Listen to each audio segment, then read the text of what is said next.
Hello and welcome to our mini-I presentation on root cause analysis. Where does the analysis really start? My name is Bob Latino. I will be your host for the next few minutes and I appreciate your time. Let's go ahead and get started. Where should an analysis start? Think about when we, in our individual experiences, have led an RCA team or have participated on such teams, and we're trying to figure out where do we start. Do we typically start with the event, or do we typically start with the consequence? Based on my experience with the teams that we have participated with, the bulk of the time the people start the analyses with an event. They say that the pump has failed, or the fan has failed, or some piece of mechanical equipment has failed. And in their eyes, that is the event.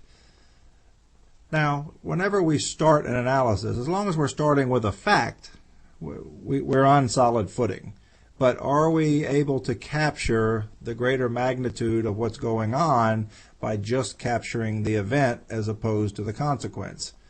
I'll challenge you to look at, whenever you're starting a particular analysis and you're at your initial starting point of where you want to begin, to ask yourselves the question, what would be the consequence of this event occurring? Because if you think back, most of the time that we're commissioned to do an RCA, it's not because of the event itself, but it's because that there have been some type of negative consequences that rise usually to a business level, whether someone's hurt, whether we have environmental release, or whether we've got a magnitude and severity of damage. But it's usually the consequence which highlights its visibility and its priority. Now that's for me to say based on my experience, but for you to ponder on your own and think about, am I really doing RCAs because the event occurred, or am I doing RCAs because there was some consequences that my bosses didn't like? What impact would this have in my analysis regardless? If I'm starting at a fact both ways, what's the difference? Well, consider the black line in this diagram as a timeline, and I'm going from left to right, and I'm muddling along, and my red X hits me, and I have an accident, or I have an incident. If I define this as my event, what I will do is start my analysis from this point and start reeling backwards as to the cause and effect relationships that led up to that.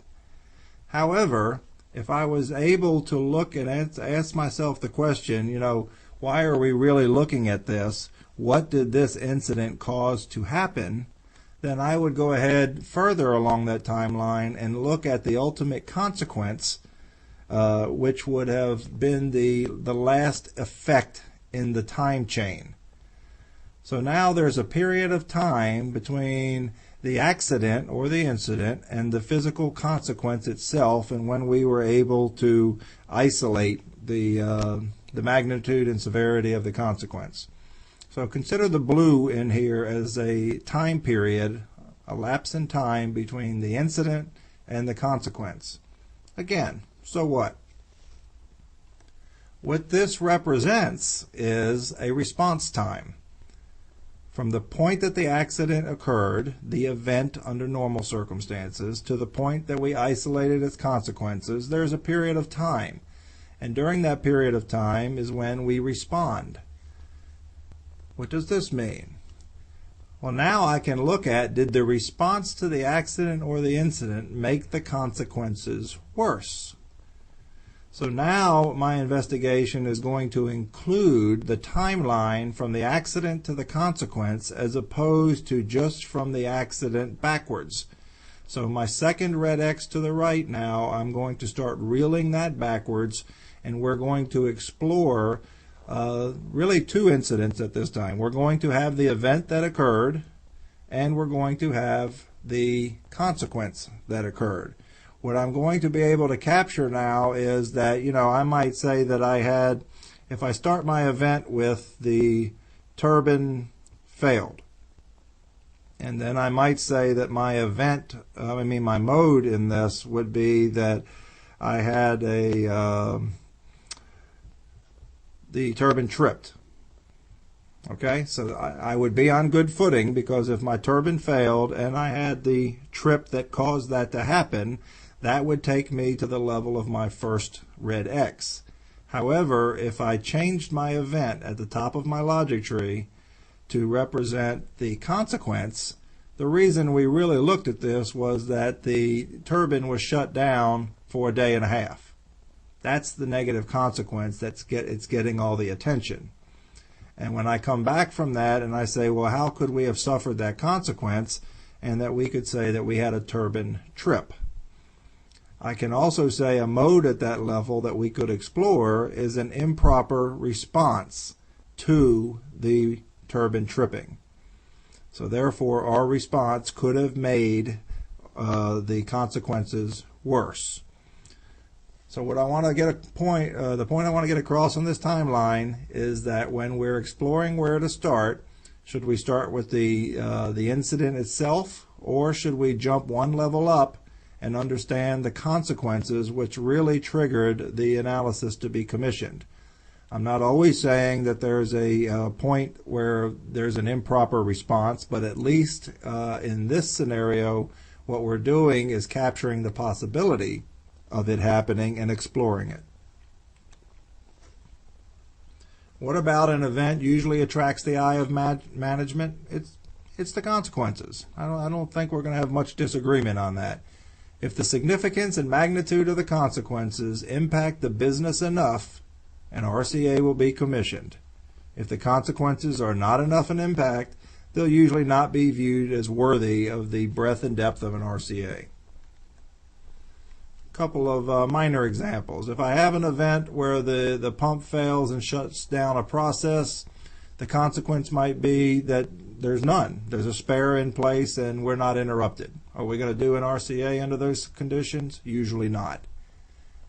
If I have an event where the pump fails and it shuts down the process for 24 hours, causing downtime, you're going to get high visibility. Am I going to conduct an RCA? Likely. If I'm producing poor quality product and I get a customer complaint, I'm likely to do an RCA. If I'm producing off-spec product and nobody complains, that they continue to buy the off-spec product, am I going to do an RCA? Again, not likely. So in conclusion, for this short I presentation, RCA teams are usually formed by management in response to an event's consequences as opposed to the event itself. And if you get nothing else out of this presentation, is just explore the possibility.